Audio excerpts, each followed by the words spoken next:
From AccuWeather.com, this is AccuWeather Daily, a brief host-read article. It's weather news in a nutshell. After struggling to survive Thursday and Friday last week, Gabrielle grew into a hurricane on Sunday and is expected to rapidly strengthen into a major Category 3 hurricane as it passes east of Bermuda on Monday. AccuWeather meteorologists are also tracking other systems for possible tropical development across the Atlantic basin. Gabrielle was moving into a zone with lower combative winds, lower wind shear, while more moist air was encircling the storm.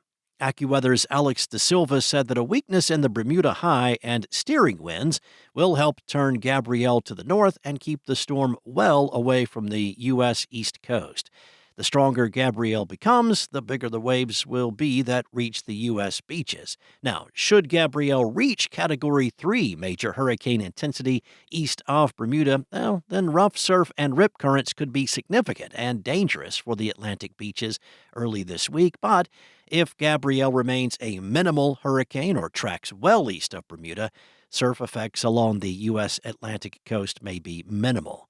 The main concerns for Bermuda will be rough seas and dangerous surf due to its close proximity of the storm.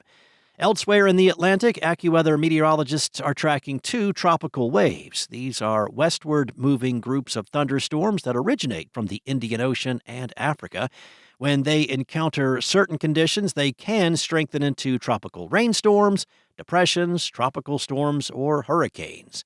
Elsewhere in the Atlantic, AccuWeather meteorologists are tracking two tropical waves. Now, tropical waves are westward moving groups of thunderstorms that originate from the Indian Ocean and Africa, and when they encounter certain conditions, they can strengthen into tropical rainstorms, depressions, tropical storms, and hurricanes. Now, a tropical wave that moved off the coast of Africa this past Friday is contending with dry air and disruptive wind shear at this time, but will eventually enter an area that is more favorable for strengthening.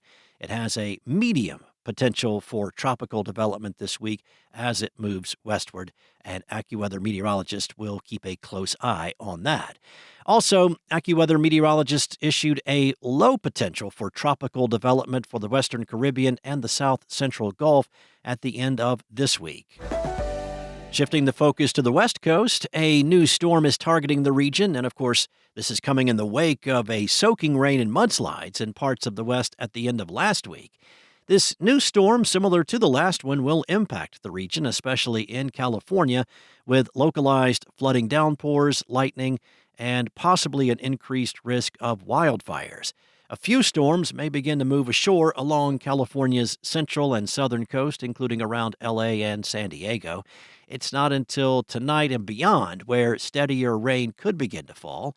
AccuWeather's Brandon Buckingham said that similar to Mario, tropical moisture may be able to become intertwined with the storm as it moves into the west coast early this week.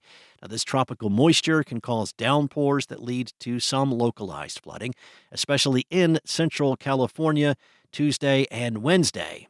While the exact track of the storm will determine where the heaviest rain occurs, it does appear that San Diego and Los Angeles may miss out on the lion's share of the rain at this point. With the last storm, downtown L.A. recorded nearly a tenth of an inch of rain, while San Diego measured nearly a half of an inch, both well above the historical average totals for mid-September. While the last storm exited quickly, this new one may stick around a little bit. Depending on the evolution of the storm, there is a chance for it to slow to a crawl across the interior southwest later this week if it becomes separated from the main jet stream winds. This could result in a more prolonged stretch of cooler conditions and keep a lingering chance for a pop-up shower and a thunderstorm later into the week. Despite the risk for travel-disrupting rain, the wet weather is much needed. According to the latest U.S. drought monitor released on Thursday, most of the West, except for a portion of Northern California and Oregon, is abnormally dry or in drought. Because of this prolonged dry weather in some areas, conditions are favorable for new wildfires in the region with possible lightning strikes. Unfortunately for rain-seeking Northwesterners, The rain will not make it into that region. Instead, an area of high pressure will promote dry and very warm conditions this week. That's all for now. You can find more regional forecasts and science-based articles at AccuWeather.com. And for your local forecast at your fingertips, download the AccuWeather app.